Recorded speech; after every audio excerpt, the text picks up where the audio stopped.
السلام علیکم ورحمۃ اللہ وبرکاتہ۔ اعوذ باللہ من الشیطان الرجیم، بسم اللہ الرحمن الرحیم۔ رب یسر ولا تعسر وتمم بالخیر، آمین یا رب العالمین۔ اب تک جو عقائد پڑھ چکے ہیں ان میں سب سے پہلے ہم نے عقیدہ توحید پڑھا تھا، اس کے بعد ہم نے عقیدہ رسالت پڑھا، اور عقیدہ رسالت میں ہم نے کافی ساری چیزیں دیکھی تھی، جس میں سے وحی کے بارے میں ہم نے پڑھا تھا، اور ختم نبوت کے بارے میں بھی ہم نے دیکھ لیا تھا۔ جو ایک چھوٹی سی چیز رہ گئی تھی وہ میں نے کہا تھا میں بتاؤں گی آپ کو، لیکن وہ اینڈ میں رہ گئی، وہ یہ تھا کہ قرآن پاک میں کتنے رسولوں کا ذکر ہوا ہے۔ قرآن پاک میں جو ہے 25 رسولوں کا یا نبیوں کا ذکر ہوا ہے قرآن مجید میں۔ وہ کون کون سے نبی تھے؟ 25 پروفٹس تھے جو مینشن کیے گئے ہیں قرآن میں۔ سب سے پہلے تو حضرت آدم علیہ السلام، ٹھیک ہے، دوسرے نمبر پر حضرت ادریس علیہ السلام، پھر حضرت نوح علیہ السلام، حضرت ہود علیہ السلام، حضرت صالح علیہ السلام، حضرت ابراہیم علیہ السلام، حضرت لوط علیہ السلام، حضرت اسماعیل علیہ السلام، حضرت اسحاق علیہ السلام، حضرت یعقوب علیہ السلام، حضرت یوسف علیہ السلام، حضرت ایوب علیہ السلام، حضرت شعیب علیہ السلام، حضرت موسیٰ علیہ السلام، اور حضرت ہارون علیہ السلام، حضرت ذوالکفل، حضرت داؤد علیہ السلام، حضرت سلیمان علیہ السلام، حضرت الیاس علیہ السلام، حضرت عیسیٰ علیہ السلام، حضرت یونس علیہ السلام، حضرت زکریا علیہ السلام، حضرت یحییٰ علیہ السلام، حضرت عیسیٰ علیہ السلام، اور حضرت محمد مصطفیٰ صلی اللہ علیہ وسلم۔ یہ 25 انبیاء تھے جن کا ذکر اللہ تعالیٰ نے قرآن مجید میں کیا ہے۔ آج کا جو ہمارا ٹاپک ہے وہ ہے ملائکہ کا ایمان۔ ملائکہ کسے کہتے ہیں؟ فرشتوں کو کہتے ہیں، ٹھیک ہے۔ ایمان بالملائکہ، اس کا جو واحد ہے وہ کیا ہے؟ ملائکہ تو جمع ہے، فرشتوں کے لیے آتا ہے نا یہ لفظ، تو اس کا جو واحد ہے وہ ہے ملک۔ میم لام کاف، میم پر زبر، لام پر بھی زبر، اور کاف پر پیش لگا دیں یا پھر جو ہے جزم لگا دیں تو ملک بنتا ہے۔ ملک اگر کہیں گے تو لفظ چینج ہو جائے گا، اس کا مطلب ہوتا ہے بادشاہ، اس کا مطلب ہے ملک، ملک کا مطلب ہے فرشتہ، ٹھیک ہے۔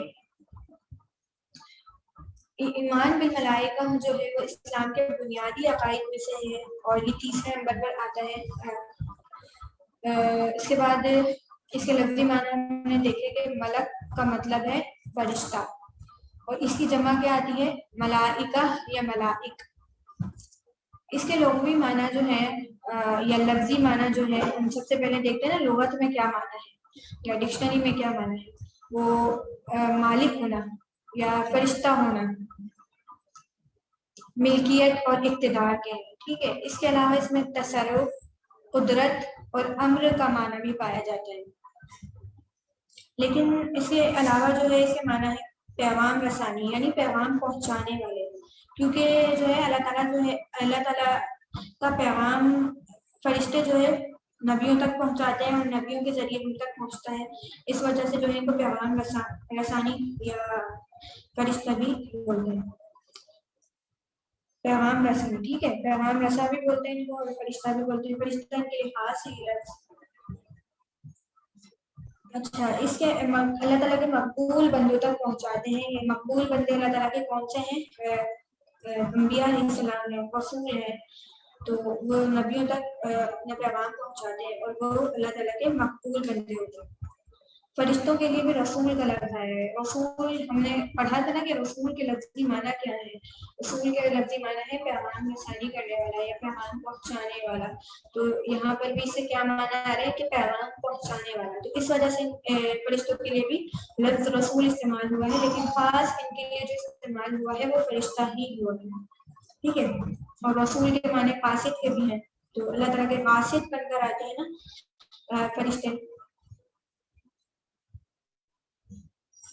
اور ایک یہ بات بیان کی جاتی ہے کہ فرشتہ جو ہے فارسی زبان کا لفظ ہے. فارسی زبان کے لفظ فرستادہ یعنی قاصد کی بدلی ہوئی شکل ہے.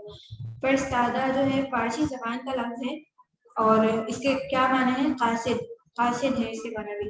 تو اس کی بدلی ہوئی شکل کیا ہے فرشتہ ہے, جو کہ عربی زبان میں استعمال ہوتا ہے. ٹھیک ہے.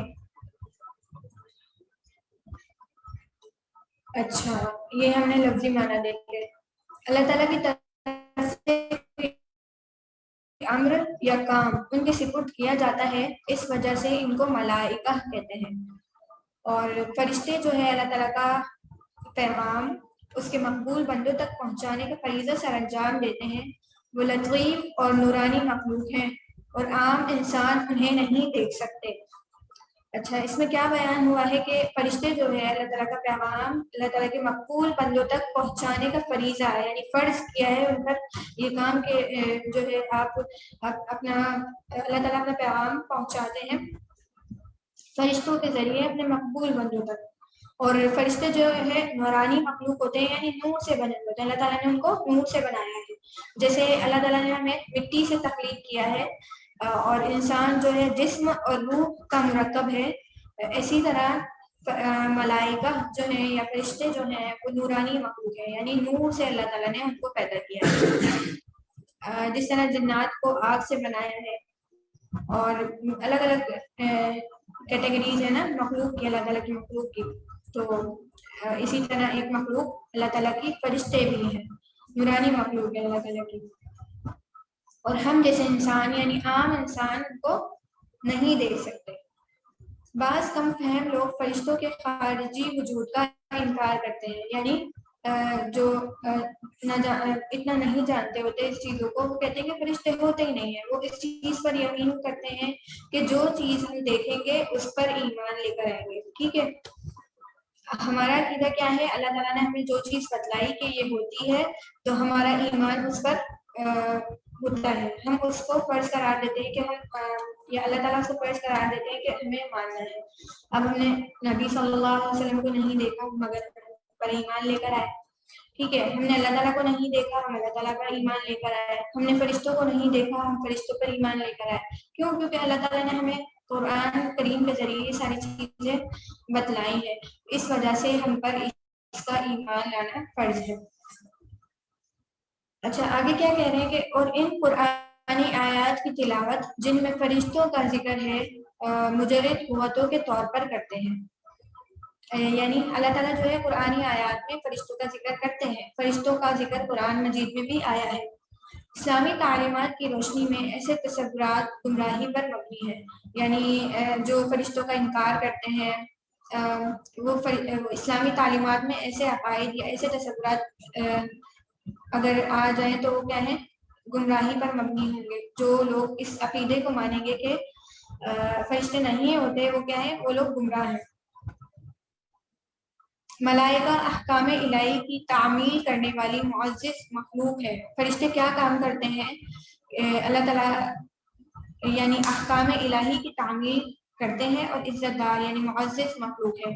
ان کے وجود اور ان سے متعلقہ تفصیلات کو ماننا ایمان بالملائکہ کہلاتا ہے. یعنی ان کے وجود, ان کا موجود ہونا اور ان سے متعلق جتنی بھی تفصیلات آئی ہیں ہمیں پتہ چلی ہیں کتابوں کے ذریعے, قرآن کے ذریعے یا انبیاء کے ذریعے, کسی بھی طرح سے ہمیں جو ہے فرشتوں سے متعلق جتنی بھی تفصیلات ملی ہیں ان سب پر ایمان لانا ایمان بالملائکہ کہلاتا ہے. اب اگلے پیراگراف میں کیا بات کہی جا رہی ہے وہ یہ ہے کہ فرشتوں کی کوئی خاص صورت نہیں. صورت اور بدن ان کے حق میں ایسا ہے کہ جیسے انسانوں کے لیے ان کا لباس. اچھا، فرشتوں کی کوئی خاص صورت نہیں ہوتی، جیسے ہر انسان کی الگ الگ صورت ہوتی ہے، خاص صورت ہوتی ہے، خاص شبیہ ہوتی ہے جس کے ذریعے انسان پہچانا جاتا ہے، اسی طرح فرشتوں کی کوئی خاص صورت نہیں ہوتی، ٹھیک ہے، اس کے بدل میں ان کی جو صورت کو بدل دیا جاتا ہے نا، وہ ہمارے لباس کی طرح ہوتا ہے، بس وہ کبھی بھی شکل تبدیل کر سکتے ہیں اللہ تعالیٰ کے حکم پر، ٹھیک ہے۔ اللہ تعالیٰ نے انہیں یہ طاقت دی ہے کہ جو چاہیں شکل اختیار کر لیں، ان کا کوئی خاص چہرہ نہیں ہوتا، کوئی خاص صورت نہیں ہوتی، کوئی خاص حیت نہیں ہوتی، وہ جب چاہیں اپنی صورت تبدیل کر سکتے ہیں، اللہ تعالیٰ نے ان کو یہ طاقت دی ہے۔ قرآن شریف سے یہ ثابت ہوتا ہے کہ ان کے بازو ہیں، قرآن شریف میں یہ ثابت ہوتا ہے، ٹھیک ہے۔ آپ جیسے ایک فرشتہ ہیں، کون سا، جبرائیل علیہ السلام نا، تو ان کا قرآن پاک میں ذکر ہے کہ ان کے 700 پر تھے، تفسیر میں ہے یا قرآن میں ہے یہ صحیح نہیں یاد، لیکن موجود ہے کہ ان کے 700 پر تھے، یعنی بازو ہوں گے تبھی پر بھی ہوں گے، اس پر ہمیں ایمان رکھنا چاہیے، ٹھیک ہے۔ یہ تھا فرشتوں سے متعلق معلومات۔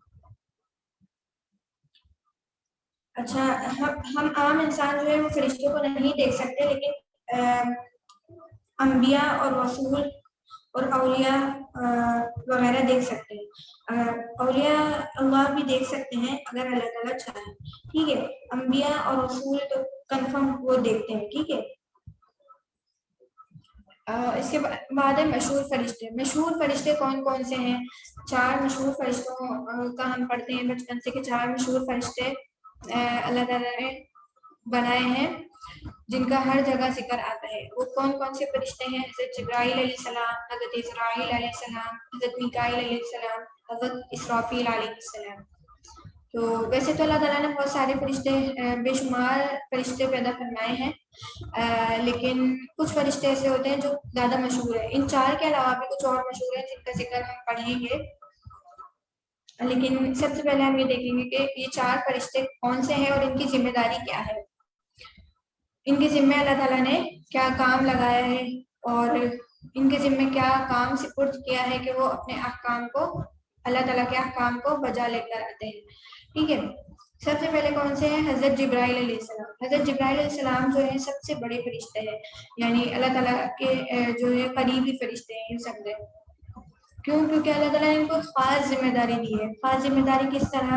وہ یہ کہ وہ اللہ تعالیٰ کے پاس اپنے مقبول بندوں یعنی انبیاء علیہ السلام اور جو نبی تھے، رسول تھے، ان پر ان پر وحی لے کر آتے ہیں۔ کیوں؟ وحی ایک خاص چیز ہے جو ہم نے پڑھی تھی کہ اللہ تعالیٰ جو ہے وحی کے ذریعے الہام بھی کرتے ہیں، وحی کے ذریعے کتاب بھی دیتے ہیں، وحی کے ذریعے احکامات بھی دیتے ہیں، تو وہ کیا ہے، اس میں کوئی بھی مطلب ان کے اوپر جو ہے یہ ذمہ داری عائد کر دی ہے اور یہ فرض عائد کر دیا ہے کہ وہ یہ کام کریں گے جب جب اللہ تعالیٰ کہیں گے، ٹھیک ہے۔ حضرت جبرائیل علیہ السلام کے ذمہ کیا کام ہے؟ پیغمبروں کی خدمت میں وحی لے کر آنا، ٹھیک ہے، پیغمبروں پر وحی لے کر آنا، ٹھیک ہے۔ اس کے علاوہ حضرت میکائیل علیہ السلام ہے۔ حضرت میکائیل علیہ السلام کا کیا کام ہے؟ حضرت میکائیل علیہ السلام جو ہے بارش برسانے اور خدا کی مخلوق کو روزی پہنچاتے ہیں، ٹھیک ہے۔ ان کے ذمہ کیا کام ہے کہ یہ بارش برساتے ہیں اور جب جب بارش ہوتی ہے تو حضرت میکائیل علیہ السلام کی ڈیوٹی لگتی ہے کہ بھائی بارش برسے گی، ٹھیک ہے، بارش برستی ہے، حضرت اللہ تعالیٰ کے حکم سے میکائیل علیہ السلام یہ کام سر انجام دیتے ہیں اور مخلوق کی روزی پہنچاتے ہیں، یعنی ہمیں جو رزق پہنچ رہا ہوتا ہے نا، وہ یہ کس کی ذمہ داری ہوتی ہے پہنچانا؟ حضرت میکائیل علیہ السلام کی ہوتی ہے۔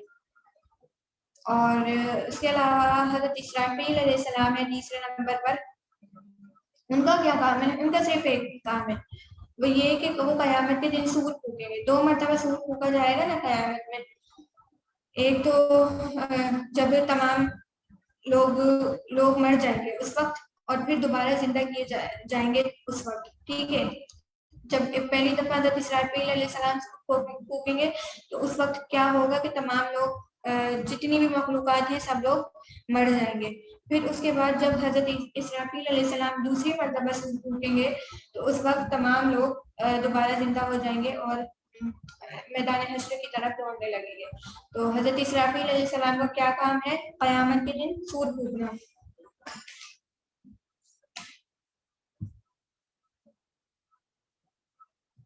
کے علاوہ چوتھے جو فرشتے ہیں وہ ہیں حضرت اسرائیل علیہ السلام۔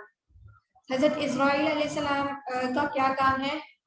وہ یہ کام کرتے ہیں کہ ان کے ذمے روح قبض کرنے یعنی لوگوں کی جان نکالنے کی خدمت سپرد کی گئی ہے۔ یعنی ہماری جب موت واقع ہوتی ہے تو اس وقت جو روح قبض کرنے آتے ہیں وہ حضرت اسرائیل علیہ السلام ہوتے ہیں۔ حضرت اسرائیل علیہ السلام جب کسی کو نظر آ جائیں تو اس کی موت کا پیغام وہ لے کر آتے ہیں اور اس وقت اس انسان سے توبہ کے دروازے بند کر دیے جاتے ہیں۔ ٹھیک ہے، وہ حضرت اسرائیل علیہ السلام کے نظر آنے سے پہلے ہر انسان کا توبہ کا دروازہ کھلا ہوتا ہے۔ جیسے ہی حضرت اسرائیل علیہ السلام جو ہے نظر آتے ہیں کسی شخص کو، اس وقت توبہ کا دروازہ جو ہے اس شخص کے لیے بند ہو جاتا ہے۔ ٹھیک ہے، ان کے ذمہ کیا ہے؟ روح قبض کرنے کا کام ہے۔ یہ روح قبض کر کے اور اللہ تعالیٰ کے عالم ارواح میں لے کر جاتے ہیں، اور اگر وہ شخص جنتی ہوتا ہے تو پھر وہ جنت میں بھی لے کر جاتے ہیں۔ جنت میں تیاریاں ہوتی ہیں اس شخص کے لیے۔ پھر کیا ہے؟ مشہور فرشتے ہم نے یہ پڑھ لیے 4۔ اب اس کے آگے بھی کچھ مشہور فرشتے ہیں۔ ایک تو ہیں کرامن کاتبین۔ ٹھیک ہے، کرامن کاتبین لکھا ہوا ہے، یہ یہاں پہ صحیح غلطی لکھنا ہے۔ کرامن کاتبین کا کیا کام ہے کہ وہ انسانوں کے اعمال لکھنے والے فرشتے ہمارے جو دائیں اور بائیں کندھے پر ہیں وہ کرامن کاتبین کہلاتے ہیں، اور یہ کیا کام کرتے ہیں؟ ہمارے اعمال لکھ رہے ہوتے ہیں۔ ٹھیک ہے، قرآن پاک میں کیا ارشاد ہے؟ وَإِنَّ عَلَيْكُمْ لَحَافِظِينَ كِرَامًا كَاتِبِينَ يَعْلَمُونَ مَا تَفْعَلُونَ۔ یہ سورہ انفطار کی آیت ہے۔ اس کا کیا مطلب ہے؟ ترجمہ: حالانکہ تم پر نگہبان فرشتے مقرر ہیں۔ ٹھیک ہے، یہاں پہ لحافظین نگہبان فرشتے مقرر ہیں۔ کرامن کاتبین، اس کا کیا مطلب ہے؟ کرامن کا مطلب ہے عزت دار، اور کاتبین جو لکھنے والے ہیں، یعنی تمہارے اعمال لکھنے والے ہیں۔ یعلمون ما تفعلون، وہ ان تمام کاموں کو جانتے ہیں جو تم کرتے ہو۔ یہاں سے کرامن کاتبین کا ہم نے دیکھا کہ کرامن کاتبین بھی فرشتے ہیں۔ پھر اس کے علاوہ آگے ایک اور آیت ہے، ام ابرموا امرا فانا مبرمون ام يحسبون انا لا نسمع سرهم ونجواهم بلى ورسلنا لديهم يكتبون۔ کیا انہوں نے یعنی کفار مکہ نے رسول اللہ صلی اللہ علیہ وسلم کے خلاف کوئی تدبیر پختہ کر لی ہے؟ تو ہم بھی پختہ فیصلہ کرنے والے ہیں۔ یعنی اللہ تعالیٰ کے خلاف اگر رسول اللہ صلی اللہ علیہ وسلم کے خلاف کفار مکہ نے کوئی چال چلی ہے یا کوئی سازش کی ہے تو اللہ تعالیٰ کیا کہہ رہے ہیں کہ ہم بھی پختہ فیصلہ کرنے والے ہیں۔ کیا وہ گمان کرتے ہیں کہ ہم ان کی پوشیدہ باتوں اور سرگوشیوں کو نہیں سنتے؟ یعنی کفار مکہ یہ سمجھتے تھے کہ ہمیں کوئی نہیں دیکھ رہا، ہم اگر چھپ کر ان کے خلاف کوئی تدبیر اختیار کر لیں گے، کوئی سازش کر لیں گے تو ہمیں کوئی نہیں پکڑے گا۔ لیکن اللہ تعالیٰ تو سن رہے ہوتے تھے نا، اللہ تعالیٰ وحی کے ذریعے نبی اکرم صلی اللہ علیہ وسلم کو بھی بتا دیا کرتے تھے کہ فلاں شخص نے فلاں یہ باتیں بیان کی ہے۔ اور منافقین کی لسٹ یہ جو ہے اللہ تعالیٰ نے نبی اکرم صلی اللہ علیہ وسلم کو پہنچا دی تھی۔ پھر آگے ترجمہ کیا ہے؟ کیوں نہیں، ضرور سنتے ہیں۔ یعنی اللہ تعالیٰ فرمانے کیوں نہیں، ہم ضرور سنتے ہیں، اور ہمارے بھیجے ہوئے فرشتے بھی ان کے پاس لکھ رہے ہوتے ہیں۔ یعنی یہاں پہ لکھ رہے ہوتے ہیں، لدیہم یکتبون کا کیا مطلب ہے کہ اللہ تعالیٰ نے جو فرشتے بھیجے ہوتے ہیں یعنی کرامن کاتبین ہر شخص کے پاس ہوتے ہیں، وہ کیا لکھ رہے ہوتے ہیں جو ہم عمل کر رہے ہوتے ہیں۔ پھر اس کے بعد حضرت ابن جریج رحمۃ اللہ علیہ فرماتے ہیں، کرامن کاتبین سے متعلق وہ ارشاد فرماتے ہیں کہ کرامن کاتبین 2 فرشتے ہیں۔ ان میں سے ایک اس انسان کی دائیں طرف ہوتا ہے جو نیکیاں تحریر کرتا ہے، یعنی دائیں طرف جو فرشتہ ہوتا ہے وہ نیکیاں تحریر کرتا ہے، اور جو بائیں طرف ہوتا ہے وہ برائیاں لکھتا ہے۔ دائیں طرف والا فرشتہ اپنے ساتھی کی گواہی کے بغیر نیکی لکھ دیتا ہے، مگر بائیں طرف والا اپنے ساتھی کی گواہی کے بغیر کوئی برائی نہیں لکھتا۔ اگر وہ آدمی بیٹھتا ہے تو ایک اس کے دائیں اور دوسرا اس کے بائیں ہوتا ہے، اور اگر وہ چلتا ہے تو ایک ان میں سے آگے ہوتا ہے اور دوسرا اس کے پیچھے ہوتا ہے۔ اگر وہ سوتا ہے تو ان میں سے ایک اس کے سر کے پاس ہوتا ہے، دوسرا اس کے پاؤں کی جانب ہوتا ہے۔ یعنی یہ ڈائریکشنز لکھی ہوئی ہے کہ کب کب یہ فرشتے ہمارے ساتھ کب کب کہاں کہاں موجود ہوتے ہیں۔ موجود ہر وقت ہوتے ہیں، لیکن یہاں پہ بتایا گیا ہے کہ دائیں طرف جو فرشتہ ہوتا ہے وہ ہماری نیکیاں تحریر کر رہا ہوتا ہے، اور وہ جیسے ہی ہم کوئی نیکی کرتے ہیں نا وہ لکھ دیتا ہے نیکی، ٹھیک ہے، بغیر کسی گواہی کے نیکی لکھ دیتا ہے۔ لیکن جب ہم کوئی گناہ کا کام کرتے ہیں یا ہم کوئی برائی کرتے ہیں تو وہ جو دوسرا والا فرشتہ ہوتا ہے وہ اس سے گواہی لیتا ہے، دیکھو اس نے یہ نیکی کی برائی کی ہے، کیا میں اس کی برائی لکھ دوں؟ تو وہ فرشتہ کہتا ہے کہ نہیں، ابھی رک جاؤ، ہو سکتا ہے یہ توبہ کر لے۔ پھر وہ جو دائیں طرف والا فرشتہ ہوتا ہے وہ اس کو روکتا رہتا ہے کہ نہیں، ابھی نہیں لکھو، ابھی نہیں لکھو، ہو سکتا ہے یہ توبہ کر لے، ہو سکتا ہے یہ توبہ کر لے۔ لیکن پھر جو ہے اگر پھر بھی ہم توبہ نہیں کرتے تو وہ کیا ہے، گناہ اور نیکیاں ہماری اس میں درج کر دیتا ہے، ہمارے نامے میں ہمارے درج کر دیتا ہے۔ پھر جیسے اگر ہم توبہ کر لیتے ہیں تو اللہ تعالیٰ کے حکم سے وہ فرشتہ ہمارے گناہوں کو مٹا دیتا ہے، ٹھیک ہے۔ پھر کیا ہے، توبہ کی بھی پھر شرائط ہے، توبہ کی 3 شرائط ہیں، وہ پھر ہم کبھی ڈسکس کریں گے کہ کیا کیا شرائط ہیں، ابھی ہم جو ٹاپک کے متعلق اس کے متعلق پڑھیں گے۔ پھر آگے کیا بتا رہے ہیں کہ اگر وہ بائیں طرف والا ساتھی گواہی لکھ دیتا ہے، ٹھیک ہے، نہیں لکھتا اس وقت تک جب تک وہ اس کی گواہی نہ لے لے یا پھر ہم توبہ نہ کریں تب تک۔ اگر ہم بیٹھے ہوتے ہیں تو وہ ہمارے دائیں جانب ایک بیٹھتا ہے، یعنی جو اچھی نیکیاں لکھتا ہے وہ بیٹھتا ہے، اور بائیں جانب دوسرا فرشتہ بیٹھتا ہے۔ اگر ہم چلتے ہیں تو ایک فرشتہ آگے ہوتا ہے اور دوسرا کیا ہے، پیچھے ہوتا ہے۔ سوتے ہیں تو ان میں سے ایک سر کے پاس ہوتا ہے اور دوسرا پاؤں کی جانب ہوتا ہے۔ یہ ابن جریج رحمۃ اللہ علیہ ایک بڑے مفسر ہیں، وہ لکھتے ہیں، ٹھیک ہے۔ اللہ تعالیٰ ارشاد فرماتے ہیں اس یتلقى المتلقیان عن الیمین وعن الشمال قعید ما یلفظ من قول الا لدیہ رقیب عتید۔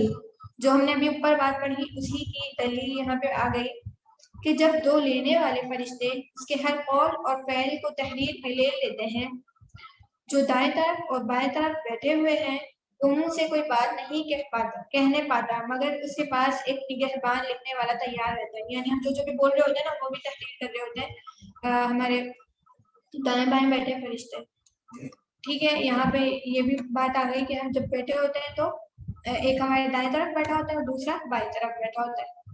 پھر اس کے علاوہ ہم نے ابھی کون سے فرشتے پڑھے، 4 مشہور فرشتے پڑھے، جبرائیل علیہ السلام، میکائیل علیہ السلام، اسرافیل علیہ السلام، اسرائیل علیہ السلام۔ پھر ہم نے کرامن کاتبین کے بارے میں پڑھا۔ اب کون سے فرشتے ہیں، منکر نکیر۔ منکر نکیر کا بھی جو ہے ایک اہم کردار ہوتا ہے، اہم کام ہوتا ہے جو اللہ تعالیٰ کی طرف سے وہ سر انجام دیتے ہیں۔ یہ فرشتے کیا کرتے ہیں کہ جب کوئی شخص فوت ہوتا ہے اور دفناتے ہیں اس شخص کو ہم، تو فوراً 40 قدم بیان کیا جاتا ہے کہ 40 قدم جب اس کو دفنا کر چلے جاتے ہیں تو منکر نکیر ہر شخص کی قبر میں آتے ہیں اور وہ اس سے سوال کرتے ہیں۔ تو یہ کیا ہے، منکر نکیر اللہ تعالیٰ کی طرف سے قبر میں سوال اور جواب کرنے پر معمور ہے، سوال کرتے ہیں منکر نکیر۔ کیا سوال کرتے ہیں، وہ 3 سوال کرتے ہیں، وہ ہم آخرت اس میں پڑھیں گے، آخرت والے ٹاپک میں شاید۔ تو منکر نکیر جو ہے 3 سوال کرتے ہیں، وہ یہ ہیں کہ تمہارا رب کون ہے، تمہارا دین کیا ہے، اور نبی کریم صلی اللہ علیہ وسلم کو چہرہ مبارک دکھاتے ہیں اور پوچھتے ہیں کہ اس شخص کے بارے میں تمہارا کیا کہنا ہے۔ تو پھر اگر ہم نے اچھے کام کیے ہوں گے، ہم کامیاب ہوں گے تو ہم صحیح جواب دے دیں گے، اور اگر ہم نہیں کامیاب ہوئے ہوں گے اپنی زندگی میں تو اللہ تعالیٰ کی حکم سے یا اللہ تعالیٰ کی طرف سے ہم جو ہے جواب نہیں دے پائیں گے، ٹھیک ہے۔ منکر نکیر کا یہ کام ہے، قبر میں سوال جواب کرنے پر معمور ہے۔ پھر اس کے بعد ایک اور فرشتہ بھی ہے، اس کا نام مالک ہے۔ یہ فرشتہ کیا ہے، کیا کام ہے اس کا، یہ داروغہ جہنم ہے، جہنم کے دروازے پر یہ معمور ہوتا ہے، اور جب بھی کوئی جہنم میں فرشتہ جہنم میں روح ڈالی جاتی ہے یا پھر جو ہے یہ اس کام کے لیے معمور ہے، یعنی سیکیورٹی گارڈ ہوتا ہے نا، اس طرح سے یہ داروغہ جہنم ہے۔ اسی طرح ایک اور فرشتے کا نام ہے رضوان، اور یہ داروغہ جنت ہے، یعنی جنت کا سیکیورٹی گارڈ ہے۔ اس کے علاوہ آگے یہ ہم نے پڑھ لیے کہ کون کون سے مشہور فرشتے ہیں، ان کے نام ہم نے دیکھ لیے، اور اس کے علاوہ کئی سارے فرشتے ہیں ان گنت. اس کی اصل تعداد تو اللہ تعالیٰ کو بھی معلوم ہے، لیکن کہا جاتا ہے کہ 70 فرشتے ہماری آنکھ کی حفاظت کرتے ہیں، ہمارے ساتھ موجود ہوتے ہیں 70 فرشتے جو صرف ہماری آنکھ کی حفاظت کے لیے اللہ تعالیٰ نے لگائے ہیں. اور اس کے علاوہ کچھ ہر کسی کی اپنی ڈیوٹی ہوتی ہے، ہر فرشتے کی. کچھ جو ہے اللہ تعالیٰ کی ہر وقت اللہ تعالیٰ کی عبادت کرتے رہتے ہیں، کچھ ہوتے ہیں جو کئی کام سر انجام دیتے ہیں، کچھ مطلب ہر ایک کی ڈیوٹی ہے. کچھ کعبے کا طواف کرتے رہتے ہیں، اس طرح سے ان کی جو ڈیوٹی ہوتی ہے وہ اپنا کام سر انجام دیتے ہیں. اچھا، ہم نے دیکھا تھا کہ فرشتے جو ہے اللہ تعالیٰ کی نورانی مخلوق ہے، یا اللہ تعالیٰ نے ان کو نور سے پیدا کیا ہے. تو فرشتے اللہ تعالیٰ کی نوری مخلوق ہے. ملائکہ کی حقیقت کے بارے میں کئی اقوال ہیں، جن میں سے متفقہ اقوال یہ ہے، یعنی جو بزرگ ہیں انہوں نے ملائکہ کی حقیقت کے بارے میں کیا فرمایا ہے ہم دیکھتے ہیں. فذهب اکثر المسلمین الى انها اجسام لطیفہ قادرۃ علی التشکل باشکال مختلفہ. یہ قرآن کی آیت نہیں ہے، یہ قول ہے، ٹھیک ہے. اس کا ترجمہ کیا ہے؟ بس جمہور مسلمانوں کے مطابق ملائکہ وہ لطیف نورانی اجسام ہے جنہیں اپنی لطافت و نورانیت کے باعث مختلف شکلیں بدلنے پر قدرت حاصل ہوتی ہے. کیا بیان کر رہے ہیں کہ یعنی جمہور مسلمان لوگ جو جتنے علماء ہیں ان کا اتفاق ہے اس بات پر کہ ملائکہ جو ہیں وہ نورانی مخلوق ہے، یعنی ان کا جسم جو ہے وہ نور سے بنا ہوا ہے، اور وہ اللہ تعالیٰ کے حکم سے یا اللہ تعالیٰ نے ان کو یہ قدرت دے رکھی ہے کہ وہ اپنی شکل جس وقت چاہیں بدل سکتے ہیں. ٹھیک ہے، یہ قدرت اللہ تعالیٰ نے ان کو دی ہوئی ہوتی ہے. حضرت عائشہ رضی اللہ تعالیٰ عنہ فرماتی ہیں کہ رسول اللہ صلی اللہ علیہ وسلم نے فرمایا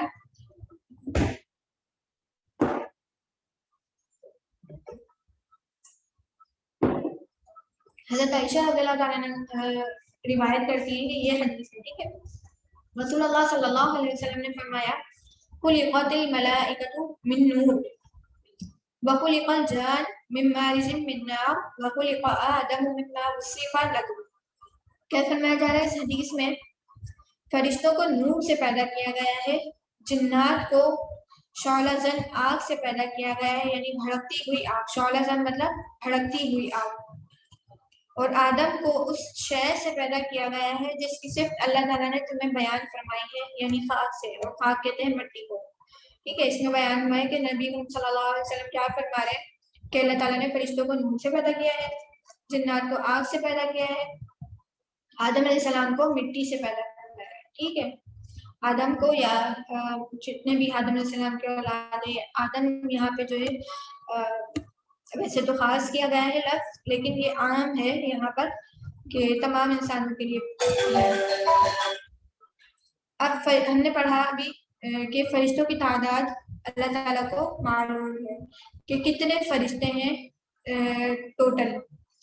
جیسے ہم نے پڑھا تھا نا کہ تقریباً 1,24,000 رسول ہیں، اسی طرح فرشتوں کی بھی تعداد ہے، لیکن وہ کیا ہے اللہ تعالیٰ کو معلوم ہے. صحیح تعداد اللہ تعالیٰ کو معلوم ہے، ہمیں نہیں معلوم.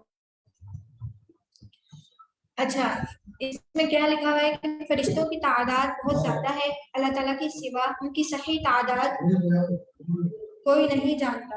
حضرت انس رضی اللہ تعالیٰ عنہ کی قصہ معراج والی حدیث، یعنی حضرت انس رضی اللہ تعالیٰ عنہ حدیث میں ہے کہ نبی اکرم صلی اللہ علیہ وسلم جب آسمان پر بیت المعمور پر پہنچے تو دیکھا کہ اس میں ہر روز 70,000 فرشتے نماز پڑھتے ہیں، اور جو اس میں سے ایک بار نماز پڑھ کر چلا جاتا ہے دوبارہ اس میں لوٹ کر نہیں آتا، یعنی پھر کبھی اس کی واپسی کی نوبت نہیں آتی. اچھا، بیت المعمور کون سی جگہ ہے؟ خانہ کعبہ ہے نا، خانہ کعبہ کے اوپر والی بالکل جو جگہ ہے اس آسمان میں فرشتے اللہ تعالیٰ کا طواف کرتے رہتے ہیں، خانہ کعبہ کا طواف کرتے رہتے ہیں، اور ہر روز جو ہے 70,000 فرشتے وہاں پر نماز پڑھتے ہیں. ٹھیک ہے، ہر روز کتنے فرشتے نماز پڑھتے ہیں؟ 70,000 فرشتے نماز پڑھتے ہیں. اور ایک بار جو نماز پڑھ کر چلا جائے نا تو وہ دوبارہ لوٹ کر نہیں آتا، یعنی ایک بار ہی اس کی پوری دنیا میں یا پوری جو ہے جب تک قیامت نہیں آتی تب تک اس کی ایک بار ہی باری آئے گی، اس کے بعد اس کی دوبارہ کبھی باری نہیں آئے گی. تو ایک بار نماز پڑھ کے چلا گیا، اب اس کی باری آئے گی ہی نہیں. تو اب روزانہ کے حساب سے دیکھیں نئے نئے فرشتے کعبے کا طواف کر کے جاتے ہیں بیت المعمور پر. تو اس کتنے سارے فرشتے ہوں گے جب سے لے کے اب تک اور قیامت تک کتنے فرشتے ٹوٹل ہوں گے.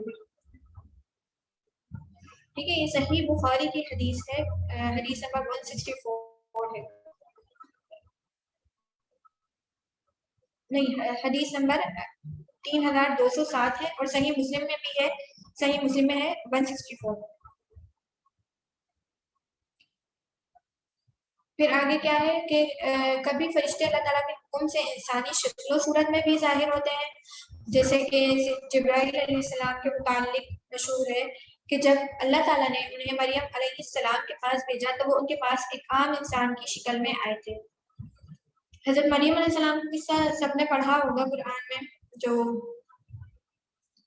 حضرت عیسیٰ علیہ السلام کی والدہ تھی، اور ان کے متعلق جو ہے یہاں پہ بیان فرمایا ہے کہ حضرت جبرائیل علیہ السلام جو ہے ان کے پاس اللہ تعالیٰ کی وحی لے کر آتے تھے، یا پھر اللہ تعالیٰ کی کوئی اللہ تعالیٰ کا پیغام لے کر آتے تھے. وحی یہاں پہ میں خاص ورڈ یوز نہیں کریں کیونکہ پھر بہت سارے اعتراضات اٹھ سکتے ہیں، اس وجہ سے میں پیغام کا لفظ یہاں پہ یوز کروں گی کہ اللہ تعالیٰ کا پیغام لے کر آتے تھے جو فرشتے حضرت جبرائیل علیہ السلام حضرت مریم علیہ السلام کے پاس.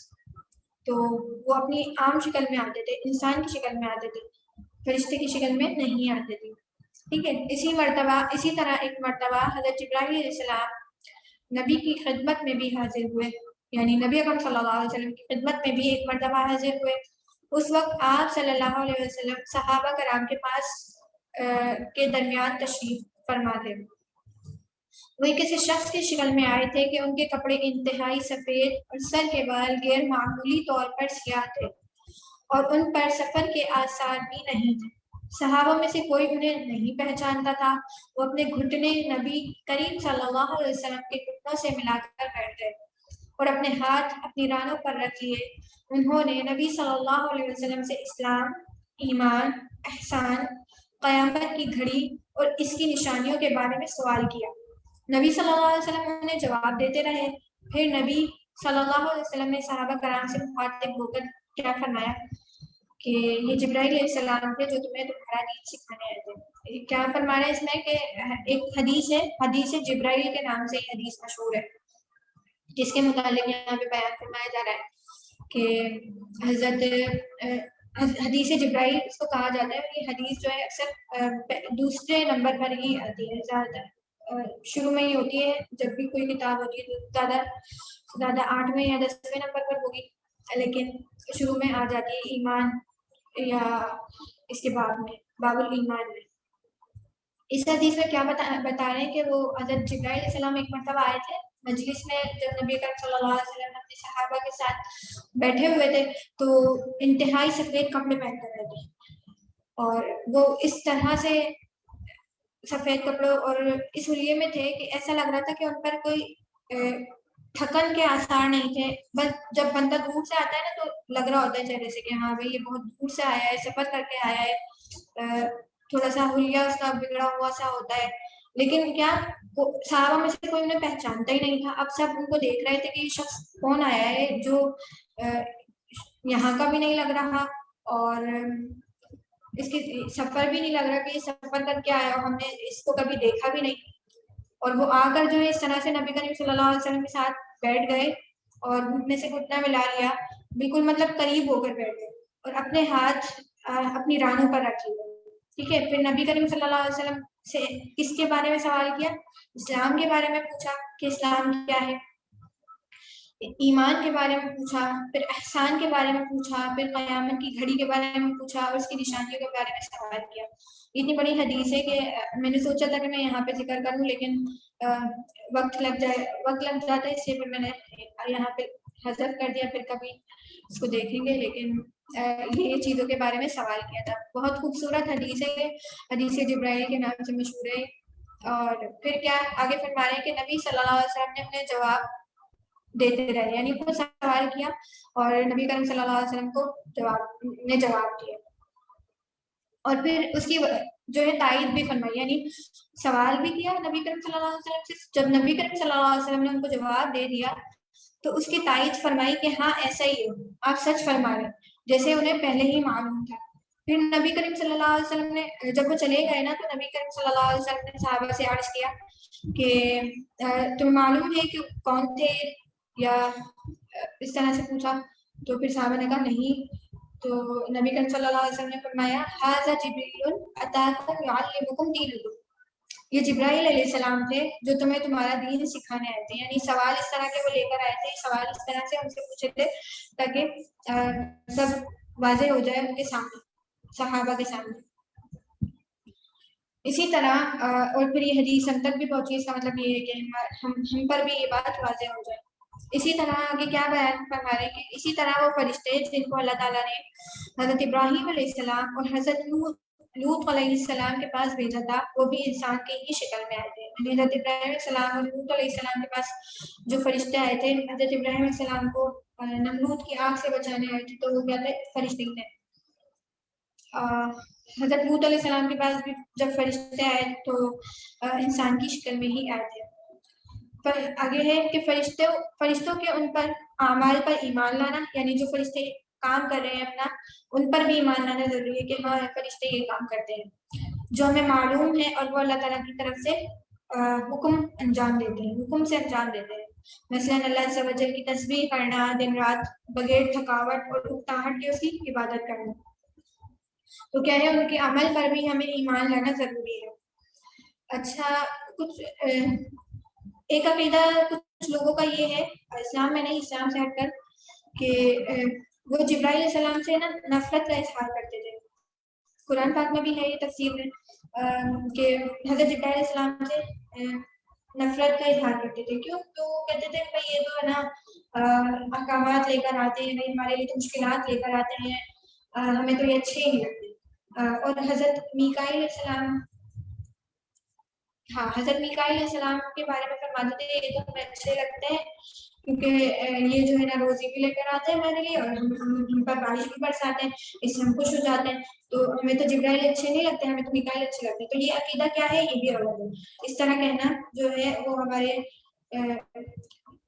غلط ہے عقیدہ ہمارا۔ اگر ایسا کوئی عقیدہ ہے کہ فرشتہ اچھا نہیں ہے، فرشتہ اچھا ہے، تو ایسا کہنا بالکل غلط ہے۔ ہمیں ہر ایک پر ایمان لانا ضروری ہے کیونکہ وہ جو ہے سب اللہ تعالیٰ کی طرف سے احکامات بجا لاتے ہیں، اس لیے ہمیں کسی بھی فرشتے کے بارے میں غلط سوچ رکھنا، کچھ بھی کہنا جائز نہیں ہے۔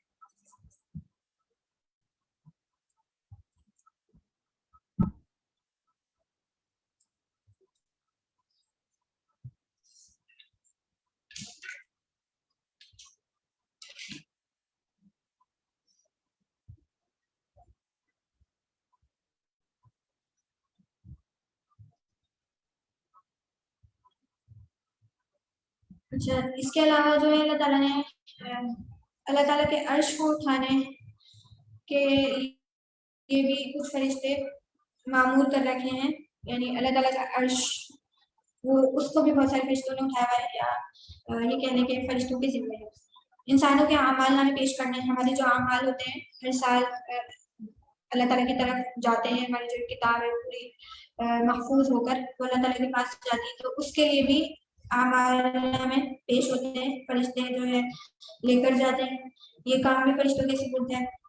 اس کے علاوہ جہنم میں مجرموں کو سزا دینے کے لیے بھی کچھ فرشتے موجود ہیں، اور جنت میں نیکوکاروں کی خدمت کرنے کے لیے بھی تمام کام مختلف فرشتوں کے سپرد ہیں، یعنی جنت میں بہت سارے فرشتے ہوں گے، کوئی کام کر رہا ہوگا، کوئی کچھ کام کر رہا ہوگا۔ اسی طرح فرشتوں پر ایمان لانے سے کیا ہوتا ہے کہ اللہ تعالیٰ کی عظمت کا شعور بڑھتا ہے۔ کیا ہمیں کیا فائدہ ہے کہ ہم فرشتوں پر ایمان لے کر آئیں؟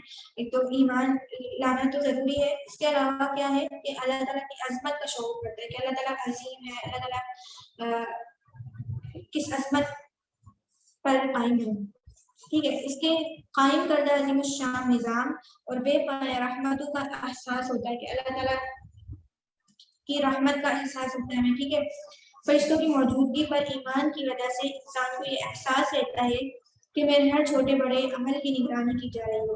یعنی ہمیں فرشتوں کی موجودگی کا احساس ہوگا نا تو ہم ہر کام سوچ سمجھ کر کریں گے کہ ہاں فرشتے ہمیں دیکھ رہے ہیں, ہمارا ہر عمل محفوظ کر رہے ہیں, ہمارا ہر عمل جو ہے لکھ رہے ہیں. اس وجہ سے ہم کوئی بھی کام سوچ سمجھ کر کریں گے. اسی طرح میدان جہاد میں اور دین کے مشکل کاموں میں فرشتوں کی تسلیاں ثابت قدمی کا باعث اور ان کی دعائیں انسانوں کی مغفرت کا ذریعہ بنتی ہے. ٹھیک ہے, یعنی جو ایک بڑا لشکر اللہ تعالیٰ نے بھیجا تھا کون سے غزوے میں, کسی غزوے میں, ایک غزوے میں اللہ تعالیٰ نے فرشتوں کی ایک بڑی تعداد بھیجی تھی. تو اس کے ذریعے مسلمانوں کو نجات دی تھی اللہ تعالیٰ نے, اور وہ غزوہ یا جنگ میں جو ہے اللہ تعالیٰ نے ان کو نجات دی فرشتوں کے ذریعے. بہت سارے غزوات ایسے تھے جن میں اللہ تعالیٰ نے اپنے فرشتوں کی مدد بھیجی تھی. تو اس کام کے لیے بھی فرشتے معمور ہیں. اور بہت سارے کام ہیں جو اور کچھ فرشتے ایسے بھی ہیں جو انسانوں کی مغفرت کی دعائیں کرتے رہتے ہیں. کچھ اچھے لوگ ہوتے ہیں یا نیک لوگ ہوتے ہیں, وہ ان کے لیے اللہ تعالیٰ کے حکم سے وہ مغفرت کی دعا کرتے رہتے ہیں. اور کیا کرتے ہیں فرشتے؟ فرشتوں کو پیدا کرنے کا مقصد کیا ہے؟ اللہ تعالیٰ نے فرشتوں کو کیوں پیدا کیا؟ کہ فرشتوں کے پیدا کرنے کا مقصد ایک تو یہ بھی ہے کہ ملائکہ کا مقصد تخلیق اللہ تعالیٰ کی عبادت اور اطاعت ہے. یعنی اللہ تعالیٰ نے ان کو کیوں پیدا کیا ہے؟ اس لیے پیدا کیا ہے کہ وہ اللہ تعالیٰ کی عبادت کرے اور اللہ تعالیٰ کی اطاعت کرے. ہر وقت جو ہے اللہ تعالیٰ کی عبادت کرتے رہنا اور ہر کام اللہ تعالیٰ کے حکم سے بچا لانا, وہ اس کام کے لیے معمول ہے. پھر آگے کیا ہے کہ اللہ تعالیٰ کے احکام کی تابع اور مخلوق ہے. یعنی ہر حکم فوراً بچا لاتا ہے. اللہ تعالیٰ کا حکم ادھر صادر ہوتا ہے اور وہ کام جو ہے فوراً کرتے ہیں. ہماری طرح دیر میں نہیں کرتے کہ ہمیں کوئی کام کا حکم ملا ہے اور ہم سوچتے رہتے ہیں. نہیں, ایسا نہیں ہوتا. اللہ تعالیٰ کی فوراً جو ہے اللہ تعالیٰ کی فرمانبرداری کرتی ہے اور ان سے گناہ سرزد ہونا ممکن نہیں. یعنی جس طرح نبیوں سے کوئی گناہ سرزد نہیں ہوتا, اسی طرح فرشتوں سے بھی کوئی گناہ سرزد نہیں ہوتا. وہ کیا ہے؟ وہ پاک ہے اور اسی طرح ان سے کوئی گناہ سرزد نہیں ہوتا اور ہونا بھی ممکن نہیں. فرشتے جو ہے اللہ تعالیٰ کی عبادت میں ہر وقت مصروف رہتے ہیں, ہر وقت اللہ تعالیٰ کی عبادت کرتے رہتے ہیں. کیوں؟ کیونکہ قرآن پاک میں ہمیں کیسے پتہ چلا کہ اللہ تعالیٰ کی عبادت کرتے ہیں؟ تو فرشتوں کا کہ اس مقصد کا ذکر, یعنی عبادت جو ہے, ان کا مقصد کیا ہے؟ عبادت ہے. اللہ تعالیٰ کا مقصد تخلیق کیا ہے؟ فرشتوں کی, تاکہ فرشتے اللہ تعالیٰ کی عبادت کرتے ہیں. قرآن پاک میں ہے کہ وَيُسَبِّحُونَهُ وَلَهُ يَسْجُدُونَ, اور وہ تسبیح بیان کرتے ہیں اور اس کے آگے سجدے کرتے ہیں. سورہ اعراف کی آیت نمبر 206 ہے. سجدہ تلاوت ہے, جس نے سنا ہے تو سجدہ تلاوت کر لیجیے. فرشتے چونکہ غیر مادی مخلوق ہیں, اس لیے مادی تقاضوں سے پاک ہے. کیوں؟ دیکھیں فرشتے جو ہے نا غیر مادی مخلوق ہے. ہم جو ہے مادہ, ہم نظر آتے ہیں. مادہ کیا ہوتا ہے؟ وہ ہر چیز جو وزن رکھے اور جگہ گھیرے وہ مادہ کہلاتی ہے. یعنی ہمیں نظر آئے تو ہم جو ہے نظر آتے ہیں. فرشتے جو ہے وہ نظر نہیں آتے, اس لیے وہ کیا ہے؟ غیر مادی مخلوق ہے. اور ان میں مادی تقاضے بھی کوئی نہیں ہوتے. مادی خواہشات سے وہ بالکل پاک ہوتے ہیں, گناہوں سے بھی پاک ہوتے ہیں, معصوم ہوتے ہیں. اللہ تعالیٰ کے ہر حکم کی تعمیل کرتے ہیں. اللہ تعالیٰ کی مرضی, منشا, تدبیر کے مطابق نظام کے کائنات کو چلاتے ہیں. ٹھیک ہے, نظام کا کائنات کا نظام تو اللہ تعالیٰ ہی چلاتے ہیں, لیکن فرشتے جو ہیں اپنے اپنے کام کو سر انجام دیتے ہیں. جس طرح ایک بادشاہ ہوتا ہے اور اس کے جو ہے وہ سارے وزیر ہوتے ہیں, سپاہی ہوتے ہیں, اور اس نے جو ہے بڑے نوکر چاکر رکھے ہوتے ہیں, اسی طرح اللہ تعالیٰ کیا ہے؟ بادشاہ ہیں.